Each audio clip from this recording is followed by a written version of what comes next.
Hello everyone and welcome to yet another episode of Compliance Café. I am Shraddha Kayaskar and today I am delighted to be joined by CS Siddharth Khandelwal, a corporate law and governance expert having experience in SEBI regulations and Companies Act. Welcome Siddharth. Thank you, Shraddha. It's great to be here. Hello, everyone. So, in most of the families, strong relationships are something to be celebrated. We all agree. But in corporate world, those very relationships invite scrutiny if not regulated with fairness and transparency. Today's topic is one such at the heart of corporate governance and frequently finds itself under SEBI microscope. Related party transactions, or as I like to call it, the corporate world's its complicated relationship. Today, we will decode related party transactions through SEBI lens and look beyond the bare provisions of Regulation 23. So Siddharth, let's get started with the basic. People often assume Companies Act and SEBI define related party transactions in the same manner. Is it correct? Not anymore. SEBI's related party transaction definition is much wider than the Companies Act 2013. It includes promoter groups, persons holding certain prescribed shareholding thresholds, entities whose purpose is to benefit related parties, and certain deemed relationships. So, persons whose defined is under Companies Act 13 may not qualify under Companies Act 2013, but still qualify under SEBI regulations. Why are these related party transactions been given so much importance by SEBI? Related party transactions are not illegal but are commercial necessary.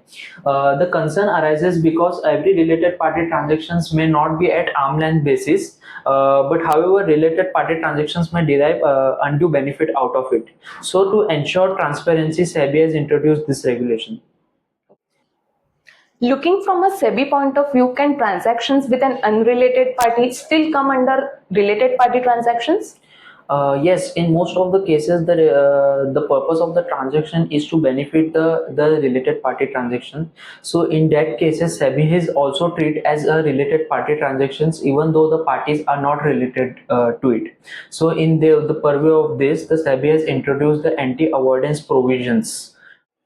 This means anti-avoidance provisions are such where SEBI ensures that a listed company has not contracted with an unrelated party, the ultimate beneficiary of which is a related party. Am I correct? Yes, absolutely correct. SEBI has introduced anti-avoidance provision to avoid routing of transaction through related party transactions. And SEBI not only looks who signs the contract but also sees who ultimately gets benefited from it. We often hear the word material related party transactions. What exactly makes these transactions material?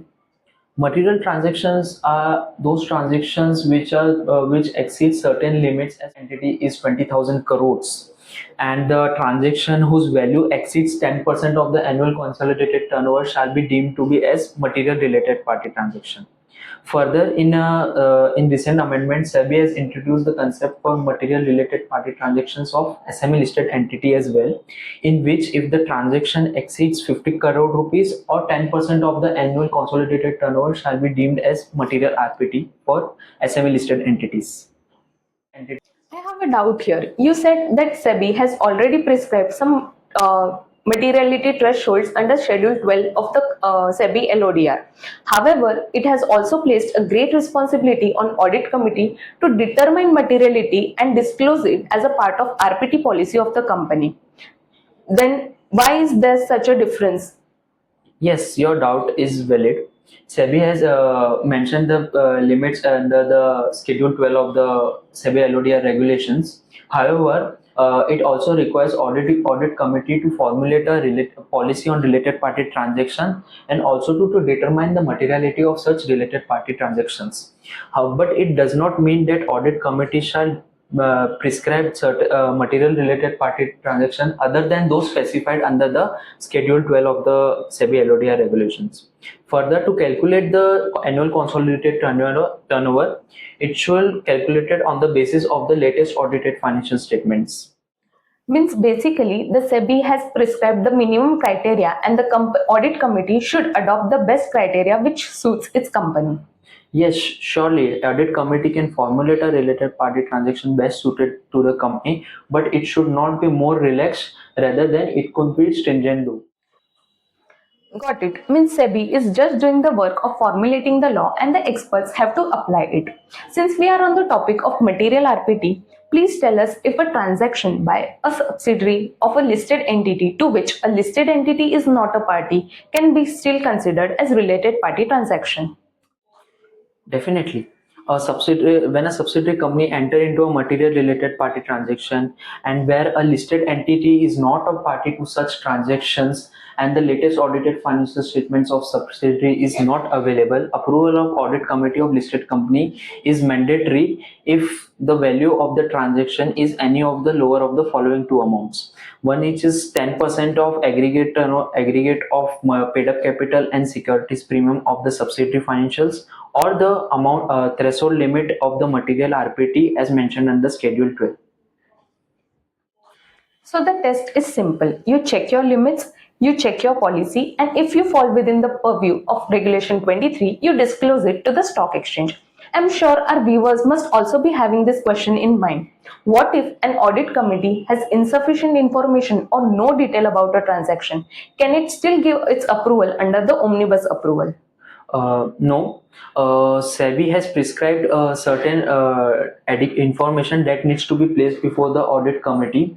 However, without adequate information, approval from audit committee is questionable. And in cases of omnibus approvals, that is allowed only if it in case of repetitive transactions. So the audit committee need to periodically review such approvals. So you said about the omnibus approval. Many companies still think that transactions that are at arm's length basis do not require approval. Is it true?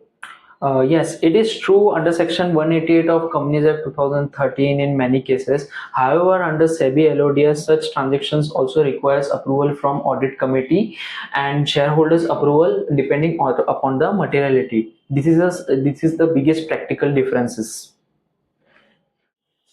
Thank you, Siddharth, for clearing out our basics. I'm sure you are very eager to hear more on the topic, so stay tuned for the part 2 of related party transactions through SEBI Lens and subscribe to Affluence for more such knowledge.